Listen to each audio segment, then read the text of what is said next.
Welcome to my YouTube channel guys. आज हम बात करने वाले हैं कि अगर आपको इन्वेस्टमेंट करने जा रहे हैं तो आपको क्या क्या पैरामीटर्स ध्यान रखने चाहिए अपने लाइफ में, how to choose the best investment for yourself. जैसा कि हम ऑलरेडी एक वीडियो बना चुके हैं जिसमें हमने बताया कि आपको एक इन्वेस्टमेंट में क्या देखना चाहिए उससे इन्वेस्टमेंट को इवैल्यूएट करने के लिए।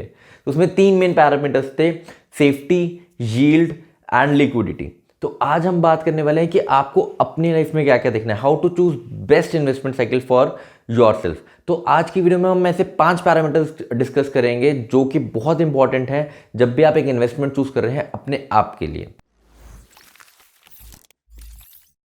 पहला पैरामीटर है एज।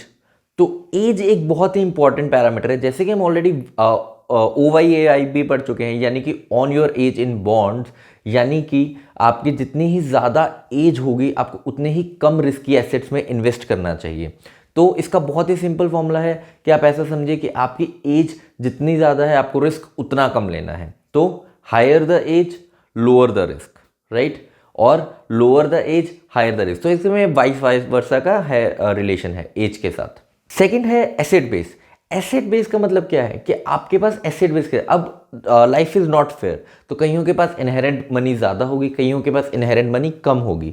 अगर आप भी एक स्ट्रॉन्ग फैमिली बैकग्राउंड से आते हैं और आप रिस्क ले सकते हैं अपनी कैपिटल का, और आपके ऊपर ज़्यादा अपने रिटायरमेंट को लेकर टेंशन नहीं है बिकॉज आपका इनहेरेंट मनी बहुत ज़्यादा है, आपका एक एसेट बेस बहुत बड़ा है, या फिर आपने अपने इनिशियल लाइफ टाइम में इतना पैसा जोड़ लिया और इतने बड़े एसेट्स बना लिया कि आपका एसेट बेस है, तो आप रिस्की एसेट्स की तरफ जाइए। बट अगर आपका एसेट बेस नहीं है, आपके भी बेसिक रिक्वायरमेंट्स पेंडिंग है, तो आपको ज़्यादा रिस्की एसेट्स की तरफ नहीं जाना चाहिए। तो सिंपल सी बात है कि इसमें हायर द एसेट बेस आएगा, हायर द रिस्क, यानी कि आपके पास जितना बड़ा एसेट बेस है आप उतना ही ज़्यादा रिस्क ले सकते हैं। थर्ड पॉइंट है फैमिली कमिटमेंट्स। फैमिली कमिटमेंट्स का मतलब क्या है कि जैसे बहुत लोग होते हैं जिनके पेरेंट्स हैं, जिनके पेरेंट्स बुजुर्ग हैं और वो अकेले अर्निंग हैंड हैं फैमिली में, राइट, यहाँ पे जिनकी कुछ और रिस्पॉन्सिबिलिटीज़ हैं कि यू हैव, आपके छोटे छोटे बच्चे हैं और आपको उनकी स्टडी और एजुकेशन की तरफ ध्यान देना है, या फिर आपकी वाइफ है जैसे कोई प्रॉब्लम हो तो मेडिकल प्रॉब्लम्स हैं तो आपको उनको केटर करना है। अगर आपकी फैमिली कमिटमेंट्स बहुत ज़्यादा हैं तो आपको कम रिस्की एसेट्स में इन्वेस्ट करना चाहिए ताकि लॉन्ग टर्म में आपकी फैमिली को कोई प्रॉब्लम ना आए, ताकि आप इमोशनली स्टेबल और स्ट्रॉन्ग रह सकें अपने पूरी जर्नी में। तो आपको अपनी इन्वेस्टमेंट्स ऐसे प्लान करनी है कि आपकी फैमिली कमिटमेंट्स हैम्पर ना हो। तो इसका भी बहुत सिंपल सा है कि higher family commitments lower the risk. तो आपकी जितनी ज़्यादा फैमिली कमिटमेंट्स होंगी उतना कम से कम रिस्क आपको लेना है। चौथा पॉइंट है करंट अर्निंग्स।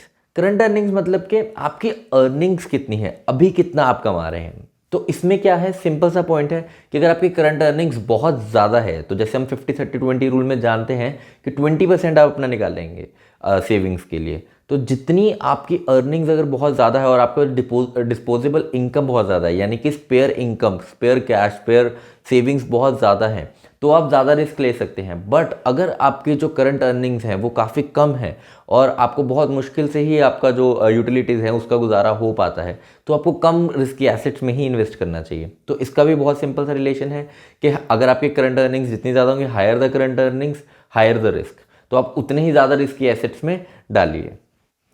पांचवा पॉइंट है रिस्क रिवॉर्ड रेशो, यानी कि जो आपकी रिस्क रिवॉर्ड रेशो है, आपकी रिस्क टेकिंग कैपेसिटी है, वो जितनी ज़्यादा होगी।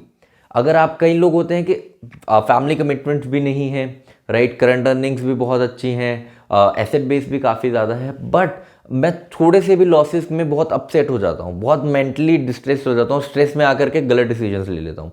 और अगर आप भी ऐसे हैं कि आप में रिस्क टेकिंग कैपेसिटी थोड़ी कम है, तो भी आप जो रिस्की एसेट्स हैं उनमें ज़्यादा इन्वेस्ट नहीं करिए, बिकॉज मेंटल पीस बहुत ज़रूरी है जब आप इन्वेस्टिंग या ट्रेडिंग कर रहे हैं। तो उसमें पहला पैरामीटर आता है कि आपका जो मेंटल स्टेटस है वो बहुत हेल्दी होना चाहिए। तो उसके लिए अगर आप पे रिस्क टेकिंग कैपेसिटी ज़्यादा नहीं है, आपको पता है कि आप पैनिक कर सकते हैं एक वर्स्ट केस सिनेरियो में, तो आपको ज़्यादा रिस्की एसेट्स की तरफ नहीं जाना चाहिए, आपको कंपैरेटिवली सेफर एसेट्स की तरफ जाना चाहिए। तो अब इसमें हमने 5 पॉइंट्स कवर किए, जैसे कि आपको जो जो देखने चाहिए जब भी आप किसी भी इन्वेस्टमेंट की तरफ जा रहे हैं। अगर आप इन 5 पॉइंट्स को ध्यान में रखते हैं तो आप चूज़ कर सकते हैं कि आपको अच्छा लार्ज कैप में इन्वेस्ट करना है, ब्लू चिप स्टॉक्स में इन्वेस्ट करना है, या मिड कैप में इन्वेस्ट करना है, या स्मॉल कैप्स में इन्वेस्ट करना है, अगर मैं ट्रेडिंग इन्वेस्टिंग की बात करूँ तो लॉन्ग टर्म ट्रेडिंग करनी है, लॉन्ग टर्म इन्वेस्टिंग करनी है, शॉर्ट टर्म ट्रेडिंग करनी है, इंट्राडे करना है, स्विंग करना है, पोजीशन करना है, ये सब डिसीजंस आप इन पर सब पैरामीटर्स को ध्यान में रखकर ले सकते हैं। आई होप ये वीडियो आपके लिए बहुत काम आई होगी, और अगर हम आगे अपनी वीडियोज़ में कुछ भी इंप्रूवमेंट ला सकते हैं तो हमें ज़रूर बताइए। और सेकेंडली हमारा फिन क्वेरी का एक पैरामीटर होता है, वीडियो सेशन होता है जिसमें हम लोग क्वेरीज लेते हैं आपकी तरफ से, तो हमें ज़रूर शूट कीजिए। अगर आपको कुछ भी क्वेरी हो आप हमें कहीं पर भी डीएम डाल सकते हैं, फेसबुक पर, इंस्टा पर, टिकटॉक पर, लिंक्डइन पर, यूट्यूब पर आप डालिए, कमेंट सेक्शन में लिखिए जो भी क्वेरीज हैं आपके, जो भी आपको अच्छा लगा, जो भी आपको बुरा लगा, ताकि हम इम्प्रूव कर सकें और अच्छी क्वालिटी कंटेंट के साथ आपके पास आ सके, जिससे आपका भी बहुत ज़्यादा हम सपोर्ट कर सकें, आपके लिए भी भला हो। और आप बदले में हमें कैसे सपोर्ट करेंगे? आप हमें सपोर्ट कर सकते हैं इस पेज को सब्सक्राइब करके, इस वीडियो को लाइक करके। Thank you guys, see you in the next video.